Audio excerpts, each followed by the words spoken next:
Melihat perdagangan internasional secara keseluruhan, para ekonom telah menemukan sebuah persamaan, yaitu TIJ sama dengan A kali YI kali YJ per DIJ, di mana persamaan tersebut menurut para ekonom itu cukup akurat untuk memproduksi volume perdagangan antara dua negara, yang mana TIJ adalah perdagangan antara negara I dan J, yang A, kemudian yang A itu adalah Y konstan atau pendapatan konstan, kemudian yang YI itu adalah PDB negara I, kemudian yang YJ itu adalah PDB negara J, dan DIJ itu adalah jarak antara negara I dan negara J. Persamaan tersebut itu disebut sebagai model gravitasi perdagangan dunia. Nah, alasan untuk namanya analogi dengan hukum gravitasi Newton itu sama seperti tarikan gravitasi antara dua benda sebanding dengan produk dari massa dan berkurang dengan jarak.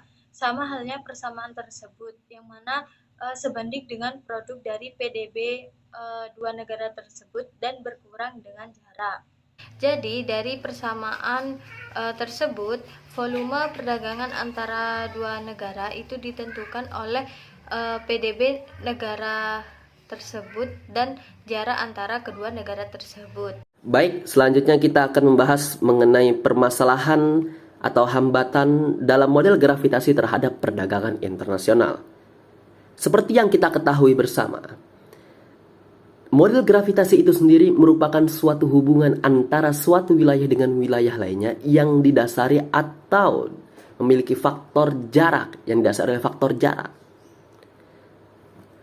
Seperti halnya kita lihat pada slide 9 ini, perjanjian North American Free Trade Agreement atau NAFTA itu sendiri merupakan suatu perjanjian yang dibuat didasari atas sama-sama wilayah atau jarak, yaitu sama-sama kawasan Amerika Utara, di mana anggotanya salah satunya adalah USA atau Amerika Serikat, Kanada, dan Meksiko.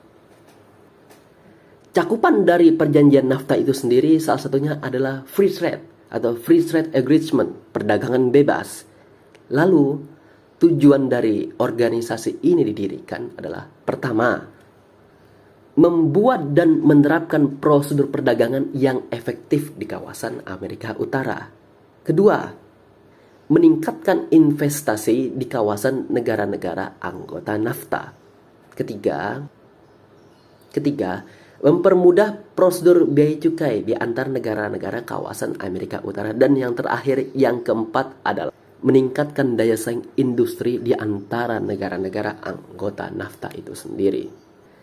Perjanjian ini sama halnya seperti ASEAN, ya, di mana organisasi ini dibuat atau didasari atas dasar sama-sama satu kawasan, yaitu Asia Tenggara, dan juga didasari oleh faktor jarak. Ya, model gravitasi ini berhubungan dengan organisasi seperti ASEAN ini, di mana Indonesia merupakan salah satu anggota dari ASEAN ini sendiri. ASEAN sendiri juga seperti halnya NAFTA, salah satu cakupannya adalah mengenai perekonomian, yaitu perdagangan di antara negara-negara ASEAN itu tersendiri, anggota itu sendiri. Ini juga seperti halnya Uni Eropa yang sering kita dengar bahwasanya kalau misalnya sama negara Uni Eropa, anggota Uni Eropa seperti halnya contoh Inggris dengan Prancis, banyak atau beberapa produk yang memang biasanya dibebas pajak. Dia bebas pajak, dibebaskan pajaknya, ya. Sehingga perdagangan itu untuk kawasan itu maju, dan itu didasari oleh faktor gravitasi, yaitu sama-sama karena jaraknya dekat dan juga satu wilayah. Lantas mengenai hambatan model gravitasi itu sendiri seperti apa? Mari kita coba bayangkan Indonesia melakukan suatu perjanjian perdagangan dengan Singapura dan Inggris. Lah, mungkin walaupun sama-sama memiliki perjanjian formal untuk beberapa produk bebas pajak, akan tetapi kita jangan melupakan bahwasanya ada namanya ongkos atau biaya transaksi yang harus dikeluarkan. Karena faktor jarak, ya, otomatis biaya transaksi atau ongkos yang harus dikeluarkan untuk melakukan perdagangan Indonesia dengan Inggris jauh lebih besar ketimbang kita melakukan perdagangan dengan Singapura. Sehingga otomatis perdagangan internasional kita dengan Inggris termasuk negatif, tidak efektif. Namun berbeda dengan kita apabila melakukan perdagangan dengan Singapura, karena jaraknya yang dekat, sebelahan dengan kita, otomatis perjanjian formal itu mendukung untuk adanya perdagangan yang efektif di antara kedua negara tersebut. Dalam model gravitasi ini sendiri diperkirakan memiliki efek negatif yang kuat terhadap jarak, sehingga akan sangat mempengaruhi perdagangan baik itu regional maupun internasional. Kemudian beberapa hambatan lainnya itu seperti permasalahan perbatasan. Sering kita jumpai walaupun kedua negara tersebut sudah memiliki perjanjian perdagangan formal yang bagus, yang sama-sama menguntungkan, akan tetapi faktor hambatan seperti masalah perbatasan ini sering kerap muncul ya ke permukaan, sehingga menghambat perdagangan internasional. Berbagai macam seperti sabotase atau permasalahan-permasalahan permainan di perbatasan. Mungkin kalau kita sering nonton film itu sering kita lihat masalah perbatasan antara Amerika ya USA dengan Meksiko, padahal mereka sesungguhnya secara formal baik-baik saja. Ya, bahkan perjanjian-perjanjiannya mereka sama-sama anggota NAFTA yang otomatis harusnya saling menguntungkan. Tetapi karena permasalahan perbatasan tersebut seringkali menjadi hambatan dalam perdagangan antara kedua negara tersebut. Oke, selanjutnya kita akan membahas mengenai pola perubahan perdagangan dunia. Seperti yang kita ketahui bersama, dalam 2 dekade terakhir ini banyak sekali terjadi perubahan-perubahan dalam perdagangan dunia. Ya, perubahan itu mendasar. Gravitasi perdagangan dunia bergerak dari transatlantik ke Pasifik, di mana dominasi Jepang serta aktor-aktor baru yang semakin penting seperti Asia newly industrializing countries yang terdiri dari Taiwan, Hong Kong, Korea Selatan, and Singapura. Kemudian timbul pertanyaan, apakah dunia menjadi lebih kecil? Ya, ada beberapa diskusi populer yang berkembang. Mereka berasumsi bahwasanya dengan kemajuan teknologi dan transportasi, ya, teknologi seperti transportasi dan communication, ya,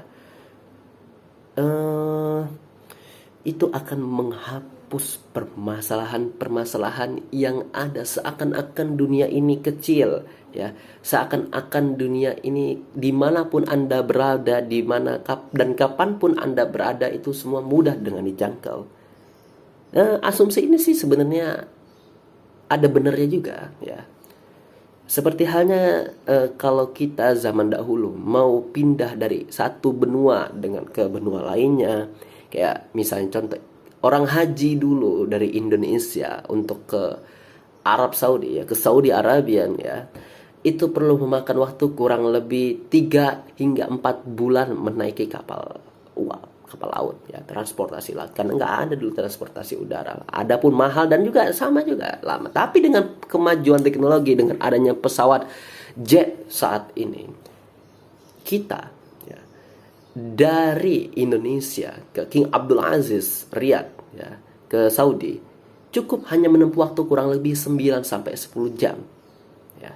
Tentunya ini akan sangat efektif dari segi waktu dan biaya juga lebih murah. Kalau dulu ya karena biaya naik kapal juga cukup mahal, lalu kemudian biaya hidup juga di kapal selama berbulan-bulan, ya otomatis lebih banyak biaya yang dikeluarkan, ongkos yang dikeluarkan, begitu pun juga waktu yang harus dikeluarkan. Ataupun juga dari segi komunikasi. Kalau dulu orang ingin menghubungi dari yang jauh, contoh dari suatu wilayah yang jauh antara Asia ke Eropa, mereka harus mengirimkan surat atau telegram yang sampainya juga lama, ya. Sampainya lama, memakan waktu yang lama. Namun dengan adanya internet saat ini, ya, itu mempermudah semuanya. Jadi kalau kita kirim pesan sekarang, ya beberapa detik kemudian sampai, atau paling lama hitungan menit lah ininya. Dari ini semua timbul suatu pertanyaan, apakah efek seperti itu semakin melemah dari waktu ke waktu? Atau apakah kemajuan transportasi dan komunikasi membuat dunia semakin kecil? Jawabannya adalah iya. Namun bila kita lihat sejarah, kekuatan politik bisa lebih besar daripada kekuatan teknologi. Beberapa sejarawan ekonomi telah memberitahu kita bahwa ekonomi global, antara hubungan ekonomi yang kuat bahkan antara negara-negara yang jauh, bukan hal yang baru. Faktanya, ada dua gelombang besar globalisasi, dengan gelombang pertama tidak bergantung kepada jet dan internet, tetapi kepada rel kereta api, kapal uap, dan telegraf. Telegraf itu ya telegram. Pada tahun 1919 ya, ekonom besar John Maynard Keynes, dia pernah berkata betapa luar biasa kemajuan ekonomi manusia pada zaman itu, yang berakhir pada Agustus 1914, yaitu awal mula Perang Dunia Pertama, World War ke-1 pertama. Penduduk London dapat memesan melalui telepon teh, memesan teh, menyeruput tehnya dengan hanya berbaring di tempat tidur. Berbagai produk dari seluruh bumi dapat dijumpai, dapat dibeli, dapat dibeli, dengan mereka hanya wajar mengharapkan pengiriman lebih awal di depan rumahnya. Itu kata John Maynard Keynes. Coba kita lihat pada tabel slide ke-10 ini. Pada tabel ini menunjukkan bahwa total perdagangan Inggris dan USA, Amerika Serikat, 2 abad terakhir. Pada tabel ini kita lihat Inggris mengalami kemunduran besar selama awal abad ke-19, yaitu akibat dari Perang Dunia Pertama dan juga Perang Dunia Kedua. Baru pada era 1950-an, 1970-an, perdagangan Inggris kembali naik, kembali menuju ke kestabilan. Namun hanya dalam waktu 20 tahun terakhir inilah perdagangan internasional untuk Inggris menjadi sesuatu hal yang penting. Tetapi tidak bagi Amerika Serikat, yang jauh kurang penting ketimbang Inggris. Menurut mereka perdagangan Indonesia jauh kurang penting daripada Inggris. Lalu mengapa? Atau mengenai apa yang diperdagangkan dalam perdagangan internasional sendiri itu adalah berbagai macam. Kalau seperti industri manufaktur itu biasanya dibuat oleh negara-negara maju, seperti Jerman, Inggris, Amerika Serikat. Apa produk-produknya? Seperti motor, mobil, komputer, teknologi, alat-alat teknologi lain-lainnya. Dan perdagangan itu biasanya juga akan memperdagangkan seperti hasil alam, sumber daya alam Kalau kita lihat Timur Tengah sebagai penghasil minyak kalau biasa juragan-juragannya minyak itu di Timur Tengah. Jadi apa yang diperdagangkan seperti minyak bumi, gas alam, batu bara, dan lain-lain. Dan tidak lupa juga dari produk-produk pertanian serta perkebunan seperti beras, gandum, buah-buahan. Itu biasanya juga kita beras. Ada beberapa saat kita untuk impor dari Thailand, ataupun juga kita beberapa kali juga sering juga dulu mengekspor beras ke India ke beberapa negara Asia dan juga Asia Timur, Asia Tenggara khususnya, karena kita tadi sama-sama negara ASEAN kan gitu.